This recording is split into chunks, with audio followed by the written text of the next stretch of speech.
The four bag hung like a deflated lung. Megan O'Brien didn't notice anymore. Her hands moved through the motions, checking drip rates, adjusting the clear plastic tubing, pressing the adhesive tape down with her fingertips until it sealed tight. Third floor pediatric ward. St. Michael's Hospital. Norfolk. 7 in the morning, and the fluorescent lights had already been humming for hours, that electronic drone like 1,000 insects trapped behind the ceiling panels. She kept her head down. That was the trick. The real trick wasn't competence. Any decent nurse could master the technical skills, could read a monitor and recognize patterns in numbers. The trick was invisibility. Don't make eye contact with the attending physicians. Don't ask questions during rounds. Don't let your hand shake when they're watching. Move through the space like you're already a ghost. Room 307 was empty when she stepped inside, just the bed and the machines and the smell of antiseptic mixed with something underneath, that copper-tinged air that came with human suffering. Megan knew that smell. She'd known it for a long time. She refilled the 4 bag on the saline drip, checked the line for bubbles, and then, habit, muscle memory from another life, she scanned the room. The window. The door. The cabinet under the sink. The supply cart in the hallway. 2 exits. The intercom speaker mounted in the corner of the ceiling. She noted these things the way a diver checks their oxygen levels before descending into dark water. Automatic. Necessary. Something she couldn't stop even if she wanted to. Her badge, white plastic, laminated, with her photograph and a single word beneath it, nurse, hung from a lanyard around her neck. Just a nurse. That's what the badge said without actually saying it. That's what everyone believed. The long sleeves on her scrubs, rolled down to her wrists even in the summer heat, covered the places where her shoulder was carved up like old leather. The tattoo on her left forearm, a small symbol she'd inked herself during a fever-bright night in 2009, stayed hidden under the fabric when she worked. Pain was information. She'd learned that in Tikrit. Pain told you where the damage was, how much you could push, whether you'd make it to tomorrow. In Norfolk, pain was just something you learned to carry quietly. By 8:27 a.m., she'd checked 17 rooms, refilled 9 4 bags, and documented vitals for 11 pediatric patients. The ward was busy, not critical, just the normal rhythm of a Tuesday morning. She was moving between rooms 312 and 313 when she felt the weight of it. A stare. Not accidental. Not the glancing look a colleague might give. This was the kind of attention that had weight. Dr. Marcus Mercer stood at the nurse's station, his arms folded across a white coat that probably cost more than her monthly rent. He was tall, the kind of tall that made other men unconsciously shift when he entered a room. His hair had grayed at exactly the temples, the kind of distinguished that came from good genetics or good dermatology, probably both. He'd been chief of pediatrics at St. Michael's for 20 years, and that 20 years lived in his face like something calcified. Authority made solid. He was looking at her. Not looking away. Megan kept moving. Her hand steady. Her expression empty. She'd learned that trick too, the blank face that said nothing and revealed nothing, the professional mask that could stay in place for 12 hours straight without cracking. She turned into room 314, where 5-year-old Marcus Chen lay asleep with a fractured tibia in traction. She checked his vitals without making a sound. The heart monitor beeped its steady rhythm, 74 beats per minute, normal, strong, alive. She updated his chart and moved on. What she didn't know, not yet, was that Dr. Mercer had been watching her for 3 months. Not in an obvious way. Not in a way that would show up in a performance review or a formal complaint. He'd noticed something that threatened everything he'd built in 2 decades of climbing. Families requested her. By name. Is Nurse O'Brien working today? Mrs. Patterson had asked on Friday, the mother of a 7-year-old with cerebral palsy. I'd like her to be my son's nurse this shift. She'd asked for Megan like she was asking for a specific surgeon, specific anesthesia, something crucial to her child's survival. That request had reached Dr. Mercer's ears. He'd heard the tone in it. The preference. The implicit statement that this nurse, a nurse with no MD, no doctoral degree, no letters after her name except RN, had something that mattered more than his institutional authority. That mattered more than his title. And Dr. Mercer was not the kind of man who accepted that mathematics.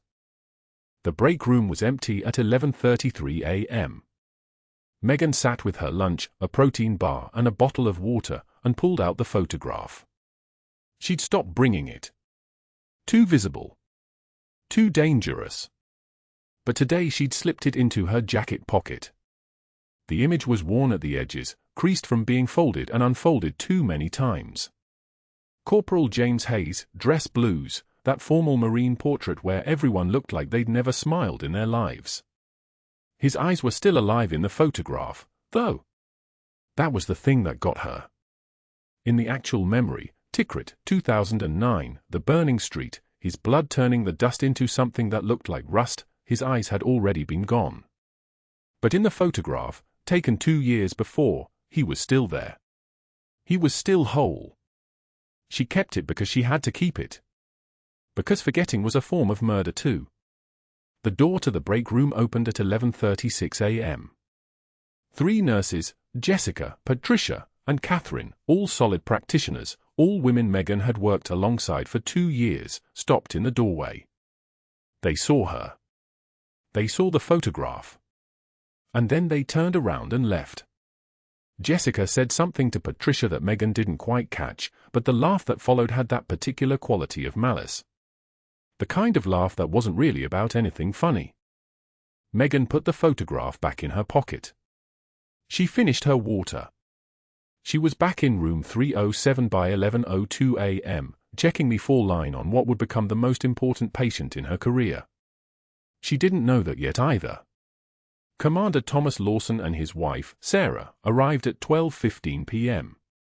Megan recognized them from the chart. Pediatric patient, 8 years old, name Ethan Michael Lawson, diagnosis, anoxic brain injury secondary to training accident sustained 6 weeks prior. The file had notes from 20 different doctors.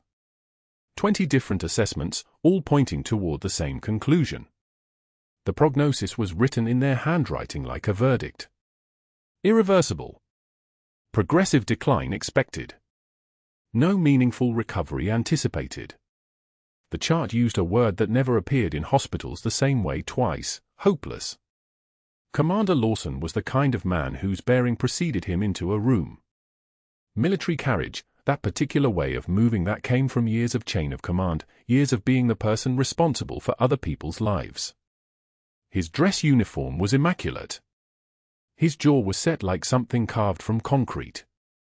His wife Sarah held his arm, and Megan could see the tremor in her fingers, small, constant, the physical manifestation of terror compressed into tiny muscular contractions. She'd learned to read those things. Pain was information. Desperation was data. You only had to know how to look. Megan was in the room when they arrived. Room 307. Ethan's room. She was adjusting his pillows, the movement economical and practiced, the kind of motion that didn't draw attention to itself. The child lay in the bed like something washed ashore. 8 years old, and his eyes moved sometimes, reflexive, not directed, the brain stem firing without intention. His left arm had begun to contract, the muscles tightening around themselves in patterns that meant nothing. His mother had asked her name days ago when Megan had been the one to notice the slight increase in his muscle tone, the early sign of spasticity that the day shift nurse had missed. "I'm Megan," she'd said simply. Since then, Sarah had asked for her by that name whenever possible. Mr. and Mrs. Lawson. Megan stepped back from the bed. 10 words maximum. Fewer if possible. "Good to see you today." Commander Lawson looked at his son. His face did something that Megan had seen before on other military faces in other hospitals, the moment when authority became irrelevant, when rank and training and the entire architecture of control collapsed in the face of something that couldn't be ordered to obey. He looked like a man staring at something he couldn't save, and that knowledge was slowly hollowing him out from the inside. Sarah moved to the bed and took Ethan's hand. The boy's fingers didn't curl in recognition, didn't squeeze back. His eyes tracked toward her voice, maybe, the auditory cortex processing input that the conscious mind would never access. She looked at Megan. "How is he today?" "Vital stable." Megan's voice was level, professional, empty of the things she actually felt. "Heart rate regular. No fever. Before line is running clean." That was when Commander Lawson noticed something. His eyes moved across Megan's frame, the way she stood, the way her shoulders squared, the angle of her neck. When she'd stepped back from the bed, she'd done it with precision, her body creating clear sightlines to the door, to the window, to the space in the room. She'd checked the perimeter before sitting down to adjust the pillows. He'd seen it because he'd been trained to see it. Because he'd spent 14 years watching soldiers, learning to recognize patterns in movement that indicated training, competence, the kind of tactical awareness that wasn't taught in civilian nursing schools. Something flickered in his expression. Recognition of something. But not quite access. The memory was there, just beyond reach, the way a word lives on the tip of your tongue without arriving. "Thank you, Nurse O'Brien," Sarah said softly. Megan nodded. She was already turning away, moving toward the door with that ghost-like efficiency. "I'll be back in 2 hours to check the line again." What neither of them knew, not yet, was that Dr. Mercer was standing in the hallway at that exact moment, watching her exit the room. His phone was already in his hand. His mind was already calculating. He'd been chief of pediatrics for 20 years. He'd built something. A hierarchy. A structure. An order where he was the apex, the authority, the one whose name appeared on grants and in journal articles, whose voice was the voice that mattered. And this nurse, this competent, careful, quiet nurse with no credentials beyond her RN, was becoming a problem. He pulled up her contact information on his phone. There were calls to make. Networks to activate. He'd done this before. Twice. Once with a resident who'd questioned his treatment protocols. Once with a respiratory therapist who'd been a bit too popular with the attending physicians. It was simple, really. You just had to understand institutional gravity, how power actually moved through a hospital, how reputation could be shaped in hallways and at coffee stations, how one well-placed word in the right ear could shift the entire foundation beneath someone's feet. The fluorescent lights hummed above the hallway, indifferent. That night, in her apartment 17 minutes from St. Michael's, Megan opened the showbox that lived in her bedroom closet. Captain's bars. 2 silver railroad tracks, the insignia of rank she would never acknowledge in the hospital. Beneath them, folded with the precision of military ritual, was a flag. American. Rectangular. Heavy. The flag from Corporal James Hayes' service. The flag from his funeral. The flag that represented the moment everything changed, the moment she decided to become invisible, to bury the person she'd been in Tikrit and surface as someone ordinary. Someone safe. Someone with just a name and an RN and nothing underneath. She pressed her hand against her shoulder, feeling the scar tissue beneath the long-sleeved shirt. Pain was information. The information right now was simple, something was coming. She could feel it the way she'd felt incoming fire. The way animals feel weather systems moving toward them across vast distances. The way the body knows things the mind hasn't articulated yet. She folded the flag again, precisely, and set it back in the box beside the captain's bars. Then she sat in her apartment, small, quiet, anonymous, exactly as intended, and waited for whatever Dr. Mercer's phone calls would put into motion. The hallway outside Ethan Lawson's room smelled like disinfectant and something else, the faint copper of fear sweat, the way a parent's anxiety bleeds through skin. Megan had learned to read that scent the way others read faces. Dr. Mercer was waiting for her at 7:02 a.m., positioned like he'd been timing her arrival. Commander Lawson stood beside him with his wife, both still in yesterday's clothes, eyes hollow from the overnight vigil. Ethan's monitors beeped steadily behind the closed door, steady, for now. "Nurse O'Brien," Mercer said, his voice carrying down the corridor with surgical precision. "I was just updating Commander and Mrs. Lawson on Ethan's case." She stopped 3 feet away. Clinical distance. Safe distance. Your enthusiasm shouldn't be mistaken for expertise, Mercer continued, his smile tight and practiced. 20 doctors have reviewed this case. 20. Harvard-trained neurologists, Johns Hopkins specialists, Mayo Clinic consultants. Perhaps you'd like to explain to the commander why you think you know better than that collective pedigree. Commander Lawson's jaw tightened. His wife's hand found his arm. Megan kept her eyes level on Mercer's face. Cold. Flat. The kind of calm that comes from having already survived the worst. I know you've been suggesting alternative therapies to this family, Mercer pressed, his voice dropping to a register meant to sound conspiratorial, confidential between physicians, excluding her from the category entirely. Encouraging them. Promising hope where none exists. You're a nurse, not a miracle worker. That ends now. Do you understand? She didn't blink. Didn't shift her weight. Her hands hung at her sides, steady as surgical lasers. Mercer waited for a response. When none came, he turned to Commander Lawson with a sympathetic expression. These are the realities of her role. Dedication is admirable, but it can cloud judgment. You need medical expertise now, not sentiment. Megan let the silence stretch for exactly 3 seconds. Then she spoke, her voice so quiet they had to lean in to hear it.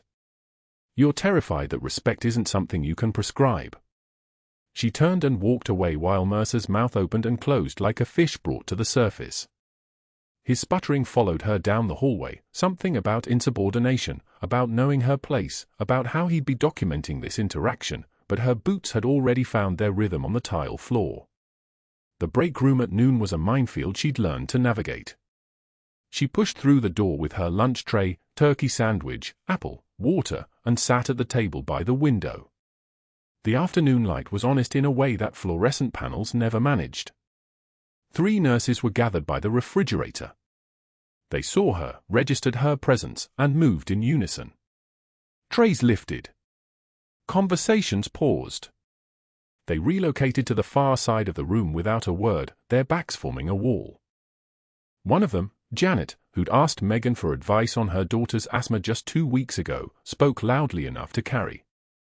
Mercer says she has boundary issues. Real Messiah complex, apparently. Thinks she's special, another voice added. Thinks the rules don't apply. Dangerous, honestly. That kind of nurse. Megan bit into her sandwich and stared at the wall. The apple was mealy. She ate it anyway. Around her, the break room hummed with the sound of other people's certainty, their belonging, their safety in numbers and approved opinions. By Friday, the formal write-up appeared on the unit board. Laminated. Official. Her name underlined twice. Notice of scope violation, N. O'Brien. Overstepping scope of practice. Patient care recommendations outside nursing authority. Verbal warnings ineffective. Document in personnel file. She signed it with the same hand that had held a 9-line casualty evacuation report on a tablet while moving through Tikrit alleys, while applying tourniquets to Marines whose names she'd forget and whose faces she'd never escape. In the surgical resident lounge, Mercer's voice carried through the open door. Our little Florence Nightingale thinks she can save everyone. The savior complex is particularly pronounced in nurses who, he caught sight of her passing and smiled with his teeth. The residents laughed on cue. She kept walking. But that wasn't the worst part. The worst part was the silence from Ethan's room. The way his eyes, when she checked him during her shift, stared at nothing. The way his small fingers didn't respond when she placed hers in his palm. Brain damage from a training accident, the chart said. Closed head injury, secondary hypoxia, diffuse axonal injury. What it meant in the language beneath the words, 8 years old and locked inside a body that no longer listened.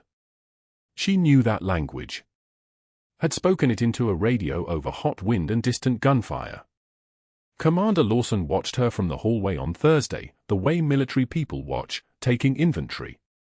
His eyes followed her hand as she adjusted Ethan's full line, as she checked the dressing on his feeding tube, as she positioned his small body to prevent pressure ulcers. She felt his gaze like a laser target designator. There was recognition trying to surface in his expression. The kind of recognition that soldiers get when they see someone who's occupied the same kind of darkness. She didn't meet his eyes. She'd been trained to disappear into civilian life, to leave no traces, to let the old captain stay buried in a showbox alongside a folded flag from Tikrit. The one they handed her after the ambush. After Corporal Hayes bled out in her arms with her name tattooed on his forearm and no idea who was holding him. The intercom crackled at 2:03 a.m. on Tuesday. Code Blue, Pediatrics. Code Blue, Pediatrics. Megan was already moving. She'd been reading in the break room, old military history, something about forgotten campaigns, and her legs remembered how to move faster than thought. Ethan's room was chaos and paralysis at the same time. His small body convulsed on the bed, teeth clenched, back arching.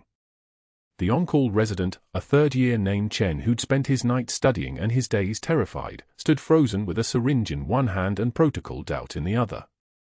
Megan hit the code button and scanned the monitors in the time it took to breathe, heart rate 184, oxygen saturation dropping from 92% to 88% to 84%, chest wall moving asymmetrically, his neck veins distended like cords, trachea deviating left. Tension pneumothorax. His lung had collapsed and was crushing his heart like a fist. "Get out of my way," she said to Chen, not unkindly, just as a statement of fact. She was already opening the crash cart, finding the 14-gauge angiocath, cleaning the skin at his second intercostal space. Muscle memory that had nothing to do with nursing school. Her hands moved on their own, hands that had done this in a Humvee under fire, in a combat hospital with incoming mortars shaking the walls. The needle went in. She felt the resistance of skin, then the sudden give of pressurized air. The hiss escaped like a held breath finally released, and Ethan's chest wall equalized in real time. His oxygen saturation climbed, 68%. 75%. 82%. 91%. Color returned to his lips. Through the window, she saw them gathering, 20 doctors in the hallway, still talking, still debating vectors and CT confirmation and liability protocols. They hadn't moved. Hadn't understood. Hadn't known that every second they discussed was a second the boy was dying. Commander Lawson burst through the door mid-procedure and froze against the far wall. His eyes moved from Ethan to Megan to the needle to the climbing oxygen numbers on the monitor. She saw something shift in his face, a recalibration. A moment of clear seeing. She didn't explain anything. Didn't justify. Just documented the procedure in the chart, time, indication, result, no elaboration, and walked out. Dr. Mercer stood in the hallway with his phone already in his hand, his face the color of old concrete. His eyes followed her as she passed, and she felt the weight of his panic-like temperature change in a room. She needed some Jell-O. That's what she thought, walking toward the break room. Something cold and simple and without any memory attached to it. The monitor started screaming at 2:53 a.m. Ethan Lawson's body arched off the mattress like something invisible was pulling him toward the ceiling. His small frame convulsed, once, twice, a third time that didn't stop. The seizure didn't break. It kept coming in relentless waves, each one stealing oxygen from his brain, each one a countdown to irreversible damage. Megan heard the alarm from the break room where she was charting, 3 floors down. She didn't need to hear it twice. Her legs moved before her brain caught up, muscle memory from 18 years of military medicine taking the driver's seat. Combat didn't announce itself. Neither did pediatric emergency. You moved or people died. She was at Ethan's bedside in 90 seconds. His mother was screaming. His father stood frozen in the corner, watching his 8-year-old son seize with the look of a man watching his entire world collapse in real time. The monitors showed what Megan's eyes already knew, oxygen saturation dropping like a stone. 88, 81. 76, his small chest heaved but nothing moved. Air wasn't getting in. Tension pneumothorax. His lung had collapsed from the seizure pressure, and now his airway was shutting down. Brain death in 4 minutes if she did nothing. 3 if she was slow. The on-call resident stood in the doorway talking into his phone, calling for backup. 2 nurses froze mid-motion, waiting for orders. The room smelled like antiseptic and panic and the sharp copper scent of fear sweat. Megan moved past all of them like they weren't there. She grabbed the crash cart, hand steady as a surgical laser, and pulled the needle kit before anyone had finished their first sentence. 14-gauge angiocath. This was going through his chest wall, between his ribs, into the pleural space to release the pressure before it killed him. There was no time to call for physicians. There was no time for protocol. There was only the mathematics of survival, 30 seconds, 1 needle, the difference between a living child and a brain-dead one. Get me a kit. Now. Not a question. Not even a request, a command that sounded like she'd been giving orders her entire life. A nurse grabbed it before Megan finished speaking. She didn't ask permission. She didn't call down to radiology or wait for an attending. She identified the second intercostal space, midclavicular line, the landmarks burned into her muscle memory from trauma care in places where helicopters couldn't land and ambulances were a fantasy. Her fingers found the space between Ethan's ribs like she'd done this 1,000 times because in another life, another uniform, she had. The needle went in. The sound was soft. Almost nothing. Just the faintest hiss of pressurized air escaping, like opening a bottle of water at 30,000 feet. But that sound was the sound of a child's lungs re-expanding. That sound was the sound of oxygen finding its way back into small alveoli that had collapsed into uselessness. The monitors responded first. O2 saturation climbed, 76 to 81 to 87 to 92 to steady. The heart rate dropped from the tachycardic panic of a dying child to something that looked like life again. The seizure activity began to fade as oxygen returned to Ethan's brain, as the pressure stopped crushing his organs, as the simple fact of being able to breathe again became possible. 30 seconds. That's all it took. When Megan looked up, she saw 20 doctors standing in the hallway. They'd all come running at the code alert, all filed into the pediatric wing expecting a coordinated response, a chain of command, a physician making decisions. Instead they saw a nurse with a 14-gauge needle in a child's chest and the child's vital signs normalizing in real time. The room went so quiet you could hear the ventilator cycling air into lungs that could finally accept it. Dr. Mercer arrived last, moving through the crowd with the expectant authority of a man used to commanding any space he entered. He stopped at the doorway.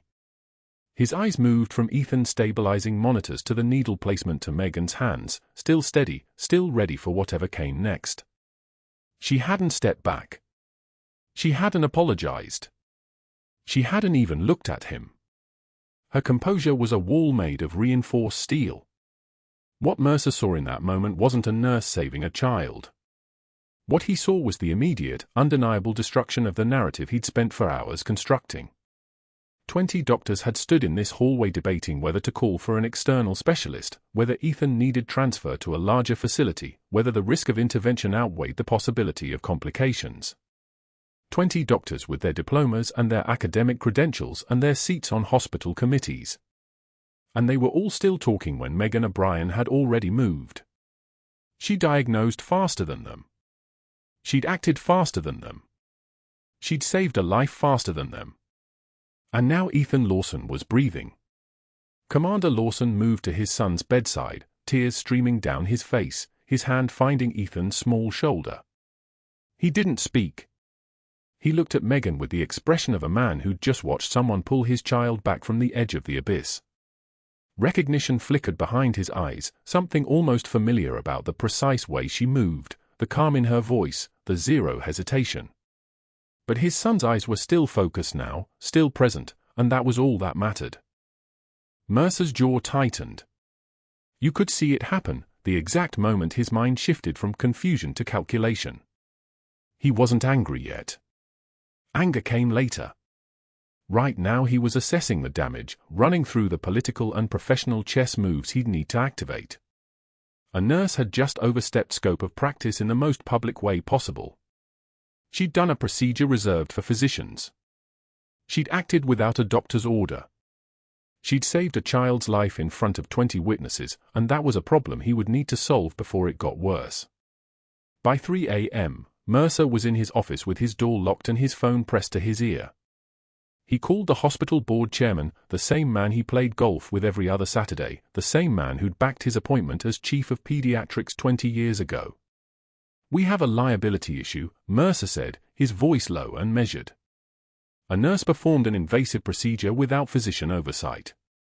No order. No supervision. She could have killed the patient. The lie was smooth as silk. It wasn't what happened, but it was what people would believe if Mercer sold it well enough. By 4 a.m., he'd contacted Megan's nursing school references with questions about her emotional regulation and boundary awareness. By 5 a.m., he'd sent emails to the state licensing board requesting a full credentials review, citing scope of practice violations. By sunrise, Mercer had built a narrative that would destroy her career. Megan sat in her apartment on East Main Street on the worn leather couch her mother had left her, holding the folded flag from Corporal Hayes, the one they handed her in Tikrit, with a hand salute and a quote she couldn't remember because there was too much blood on her uniform. The flag was worn now, the creases soft from being held too many nights. She'd tried to leave it behind when she took the civilian identity. The flag was the one thing that wouldn't let her disappear. Her son Danny sat at the kitchen table, 17 years old, watching his mother stare at something he couldn't see. "Mom." His voice was small. "What's wrong?" She didn't tell him. She didn't say that a man in a white coat had decided she was a threat. She didn't say that the next 48 hours might be the ones that erased everything she'd built to hide the person she used to be. She just held the flag tighter and looked out the window at Norfolk's sleeping streets and thought about Ethan Lawson's chest rising and falling, and oxygen saturation climbing, and how sometimes saving one life meant losing everything else. The phone call started at 2:53 a.m., exactly 6 minutes after Ethan Lawson's oxygen saturation climbed back above 90%. Dr. Mercer sat in his office with the door locked, his fingers steady as he dialed the country club's private line. The chairman answered on the third ring, his voice thick with sleep, until Mercer said the words that would change everything: "We have a liability issue." The lies came smoothly, practiced in his mind during those 6 minutes while other doctors had still been standing in the hallway debating protocols. "She performed a procedure outside her scope of practice," Mercer said, his voice the perfect blend of concern and regret. "Needle decompression. That's an advanced intervention. A nurse doesn't have the training." He let that sit for a moment. What happens when she misses something? What happens when a family sues? The chairman made a sound, not quite a word, just the noise of a man suddenly awake and worried about liability exposure. Mercer had learned long ago that fear of lawsuits moved faster through hospital administration than any amount of evidence ever could. By 3:16 a.m., he had made for more calls. Nursing school references in Philadelphia and Baltimore picked up their phones groggily, listening as Mercer asked careful, poisoned questions. "I'm conducting a competency review. During her training, did you ever notice any stability issues? Any judgment lapses? I'm asking because we're seeing some concerning scope creep here." The words hung in the darkness of their bedrooms like smoke. He wasn't accusing. He was just asking. Just expressing concern. Just a colleague looking out for patient safety. One reference remembered something, an incident Megan never mentioned, something about a clinical rotation that ended early, and Mercer seized on it, thanked the man, and moved to the next call. By sunrise, he had already contacted the state licensing board investigator, a man named Sterling who owed Mercer a favor from a malpractice case 3 years prior. "Routine review," Mercer explained. "Nothing serious. Just want to make sure all credentials are in order." Sterling agreed to send someone by 8 a.m. Not a full investigation yet. Just a routine check. Just looking at paperwork. Just protecting the public. Mercer watched the sun rise over Norfolk from his office window and allowed himself a small smile. She had overstepped. She had broken the hierarchy. Now the hierarchy would break her. Megan learned she was suspended when security arrived at 6:34 p.m. No warning. No meeting. No opportunity to explain. 2 guards in pressed shirts appeared in the pediatric unit during shift change and asked her to come with them to her locker. The other nurses watched from the station, some with pity, some with the careful blankness of people who had already decided to forget her name. Her badge was deactivated with a scanner that emitted a high-pitched beep, the sound of doors closing. Her locker was opened in front of her while a guard photographed the contents: 3 pairs of backup scrubs, a book of crossword puzzles, the cracked mug with the faded Marine Corps emblem that Danny had given her 5 years ago, the dying succulent from last Christmas. Hospital policy, the guard said, not unkindly. During investigation, all personal items removed from premises. She placed everything into the cardboard box they provided. Her hands moved with mechanical precision, the same precision that had inserted a needle between Ethan's ribs 7 hours earlier, that had saved his life while 20 doctors stood paralyzed in a hallway. Now that same precision was packing away the small pieces of her civilian life. The State Board investigator will contact you, the guard continued, his words official and distant. You're not to enter the hospital during the suspension period. That's from administration. Megan nodded. She didn't ask questions. She didn't argue. She didn't explain that she had just saved a child's life, that 20 physicians had missed what she'd caught in 30 seconds, that every instinct in her body screamed to fight back. But fighting back meant defending herself. And defending herself meant explaining why a nurse with no military history, no service record, no official past could perform an advanced emergency procedure with the confidence of someone who had done it under fire. After the Tikrit operation went sideways, when the CIA extracted their asset and the mission got buried so deep that even the Marines who were there started to wonder if it had actually happened, they had come to her apartment. 2 men in suits without insignia, with a folder containing her entire service record and a request that sounded like an order: disappear. Take your discharge papers. Take your VA benefits if you want them, it would raise fewer questions than refusing. But disappear. No social media. No military reunions. No Veterans Day interviews. No speaking to the press about what happened in that city, in that compound, during those 36 hours that rewrote how she understood herself as a human being. The men had explained that she was no longer Captain Megan O'Brien. She was a civilian. She would find work. She would live quietly. And if anyone asked about her background, she would say she'd worked private security. Simple. Clean. Untraceable. So she couldn't defend herself now because there was nothing official to defend. No military record. No proof. No way to explain how she knew exactly where to place the needle, how deep to push, how to listen for the hiss of air that meant she'd found the pocket of tension that was crushing a child's lung. The only way to prove she was who she used to be was to become that person again, and that person was supposed to be dead to the world. The bus stop on Waterside Drive smelled like wet asphalt and diesel exhaust. Rain fell in the particular way it falls in November in Norfolk, not heavy, but persistent, the kind that soaked everything slowly. Megan stood under the broken shelter, the cardboard box balanced on her knees, her scrubs already soaked through.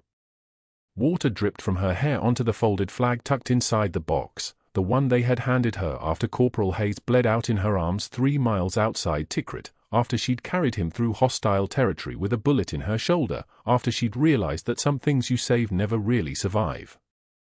The flag was regulation issue, but it was marked with his blood, and she had never told anyone in her civilian life about that. She'd kept it in a showbox in her closet, hidden under winter clothes that she never wore in Norfolk's climate. Hayes had been 23 years old.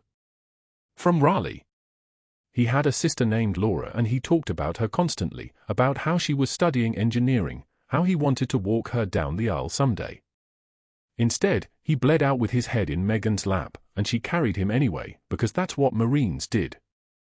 The next bus would come in 17 minutes. She could see the route posted on the shelter wall: 17 minutes to the transit station, then a transfer to the line that led to her apartment in Ocean View, a two-bedroom that she rented month to month because she'd never intended to stay anywhere long. Now she had nowhere else to go. No job. No recommendation letters she could safely use. No way to explain the gap that would appear in her employment history, the sudden suspension from St. Michael's that would follow her to any hospital that called for a reference. A car pulled up to the curb, and for a moment Megan thought it might be hospital security coming to take the box to ensure she hadn't stolen anything proprietary. But it was just someone heading home, not looking at her, too absorbed in their own exhaustion to notice a drenched woman in scrubs standing alone with cardboard and secrets. She shifted the box's weight. The mug inside clinked softly against the frame of Hayes's photo. Somewhere in this city, in a pediatric unit on the 4th floor of St. Michael's, Ethan Lawson was breathing because of her. His mother was probably sitting beside his bed right now, watching his chest rise and fall, thanking whatever God she believed in. His father, who had been a Marine once, who had carried injured men through the same streets where Megan had carried his son's corporal, would be standing at the window thinking about the woman he'd seen moving like muscle memory had been rewritten into muscle instinct, the woman who'd known exactly what to do when everyone else froze. But none of that mattered now. Protocols existed for a reason. Scope of practice existed for a reason. Hierarchies existed for a reason. And when you challenged those things, when you stepped outside the careful lines that kept civilian life from bleeding back into military life, when you saved something that wasn't supposed to be savable, the world closed around you like a fist.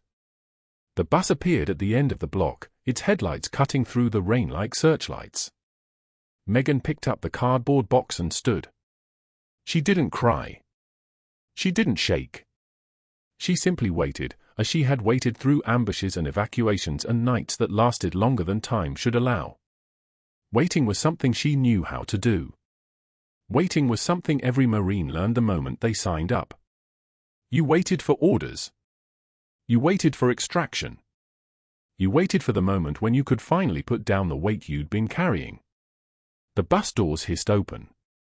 She climbed aboard, the box balanced on her knees, the folded flag pressed against her chest through the cardboard, and rode into the darkness, leaving behind the only life she'd managed to build in 8 years of disappearing. 3 days after Megan O'Brien stood in the rain holding a cardboard box, her phone rang. It wasn't the hospital. It was Danny. "Mom, they need to see these," her 17-year-old son said, breathless. His voice carried the kind of urgency that made her stand up from the bus station bench where she'd been sitting since dawn, watching the parking lot like she used to watch perimeter wire. "I'm at St. Michael's. The board meeting. I brought the box." She didn't ask which box. She knew. The hospital corridor walls seemed narrower as Megan walked in, or maybe she'd forgotten what normal space felt like after 3 days of nothing. Fluorescent light buzzed overhead like a machine trying to remember its purpose. Through the frosted glass of the conference room, she could see shapes: Dr. Mercer at the head of the mahogany table, the hospital board chairman, another man in dress uniform she didn't recognize yet. Then the doors opened and Danny burst through like a cyclone with a show box. "Mom, they need to see these." His voice cracked with 17-year-old fury and love, the kind that made grown men step back. He turned the box upside down and dumped its contents onto the mahogany table like he was scattering seeds that would bloom into truth. A silver star slid across the surface and stopped 3 inches from Dr. Mercer's hands. A purple heart followed. Then another. Combat ribbons, the fabric bright as fresh blood against the polish of that table. The room went dead silent. The kind of silence that happens when certainty dies. Commander Lawson, the Marine officer in dress blues, went pale. His hand moved toward the silver star like it might burn him. He lifted the military citation with shaking fingers, reading the name printed there. His whisper came out like air escaping from a punctured lung: Reaper 6. That was her call sign. That was the name the Pentagon buried. For conspicuous gallantry under fire in Tikrit, Commander Lawson read aloud, his voice steady now because warriors know how to steady themselves when it matters. Captain Megan O'Brien carried 3 wounded Marines through hostile territory under sustained fire for 3 kilometers. She sustained a gunshot wound to the left shoulder and continued to extract personnel. Her tactical decision-making prevented fatalities and secured critical intelligence assets. He looked up, and his eyes were the eyes of a man who suddenly understood why his son was alive. You're the Marine who carried my boy through Tikrit. A video screen flickered to life. A two-star general in the Pentagon, sitting in a wood-paneled office with a window overlooking Arlington, stood at perfect attention. His hand came up in a salute directed at the medals on the mahogany table. Captain O'Brien's personnel file is classified. But I can confirm her service record. 12 years. 3 combat tours.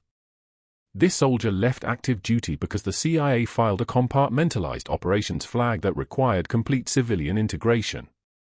Captain, if you're watching this, your country remembers what you did. The general's words hung in the room like shrapnel.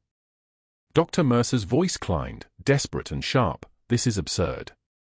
She's a nurse. She can't just, but the words fractured because he was watching the foundation of 20 years collapse in real time. The board chairman wasn't looking at him anymore. Nobody was. The conference room doors opened again. Dr. Patricia Vance walked in carrying a tablet like it was a communion wafer, and the way the room responded told Megan that Vance was not a person who needed to knock. I trained Dr. Mercer at Johns Hopkins, Vance said, her voice measured as a surgeon's knife. Wrote his recommendation letters myself. Believed in him the way you believe in your protégés when you're young enough to think hierarchy equals competence. She set the tablet down. The screen showed a phone video, grainy, shot from inside a patient room, showing Dr. Mercer's face contorted with contempt, his finger jabbing toward the empty chair where Megan should have been standing. His words echoed through the speaker. Nurse O'Brien's enthusiasm shouldn't be mistaken for expertise. 20 doctors have reviewed this case. The view counter read 847,000. Comments scrolled underneath from physicians across the country, Johns Hopkins cardiologists, Mayo Clinic surgeons, emergency medicine physicians from Boston to San Diego, all saying the same thing, the most unprofessional conduct they'd witnessed in 3 decades of medicine. I came here to formally withdraw my professional endorsement, Dr. Vance continued. What I see in this video is a man who has confused hierarchy with healing. Captain O'Brien performed a needle decompression in 30 seconds that 20 of your doctors couldn't accomplish in 30 minutes. That's not enthusiasm. That's training. That's the kind of muscle memory that comes from standing in an operating theater under fire. Mercer stood. His face went from red to white to the color of something already dead. You're going to believe a nurse with a fake military record over a chief of pediatrics with 20 years. Commander Lawson's voice cut through like a blade. I watched Captain O'Brien do something your 20 doctors missed. I know combat medicine when I see it. I know when someone's kept people alive in circumstances your textbooks don't cover. The board chairman cleared his throat. Dr. Mercer, effective immediately, you're suspended pending a full review of your conduct and professional standards. We'll need your hospital badge and credentials. Mercer's hand went to his badge like he'd forgotten it was there. You can't do this. She built her courage under fire, Dr. Vance said quietly, picking up Megan's silver star and holding it to the light. You built your career on borrowed respect. There's a difference. The sound of the badge being removed from his scrubs was like a gun being chambered. What happened next didn't happen in the boardroom. It happened in the parking lot 3 weeks later, where Dr. Mercer now taught CPR to EMT students at Norfolk Community College. He demonstrated chest compressions on a plastic mannequin named Annie, his fingers counting out compressions that nobody cared about anymore. 1, 2, 3. Each one a reminder that 20 years of institutional power doesn't matter when you've built it on contempt instead of character. The students didn't know his name. They just knew he was old and tired and that CPR instruction paid minimum wage. The hospital moved fast. Megan received a call offering reinstatement and a promotion that didn't exist until they invented it, lead clinical nurse, pediatric care coordination. Authority over patient protocols. The position came with an understanding written nowhere but felt in every word. this is what we should have offered you when we first realized you were different. She accepted on one condition. Don't tell families what's impossible, she told the board. Tell them what hasn't been tried yet. 6 weeks later, Megan stood in Ethan Lawson's hospital room in the new pediatric wing that still smelled of fresh paint and possibility. The boy sat up in bed, really sat up, his spine straight, his eyes tracking her face with deliberate focus. He squeezed her hand with pressure that meant intention, that meant cognition, that meant the impossible happening in 30-second increments until the whole child came back online. Miss Megan, Ethan whispered, for months of silence breaking like ice in spring. The first real words he'd spoken since his father carried him out of Tikrit. Commander Lawson stood beside the bed in dress uniform, tears streaming down his face, saluting her with the kind of respect you give to people who've been to the places you've been. Behind them, 2 frames hung on the wall, Megan's nursing license and a dust-covered photograph showing a Marine moving through smoke with a small body in her arms. The plaque beneath read, Hayes Memorial Pediatric Wing, named for Corporal Jason Hayes, USMC, who gave everything so others could come home. Danny filmed from the doorway, 17 and bursting with a pride so genuine it could crack concrete. In the staff break room, nurses no longer scattered when she sat down. They pulled chairs closer. They took notes. The flag from Tikrit hung in her office now, not hidden in a showbox but framed beside Corporal Hayes's photograph and a handwritten note from Commander Lawson, you carried him home twice. Semper Fi. Megan looked at Ethan, at his father, at the wing bearing her fallen Marine's name, and thought about the bus ride she'd almost taken. How close she'd come to disappearing again. How one 17-year-old with a showbox and the conviction that the truth deserved to be spoken had rewritten everything. She reached for Ethan's hand and squeezed back. The ones who have seen the worst often give the most. If this story about hidden strength and unearned disrespect hit something in you, please subscribe and like this video. And drop a comment, have you ever underestimated someone only to find out they were exactly what you needed all along?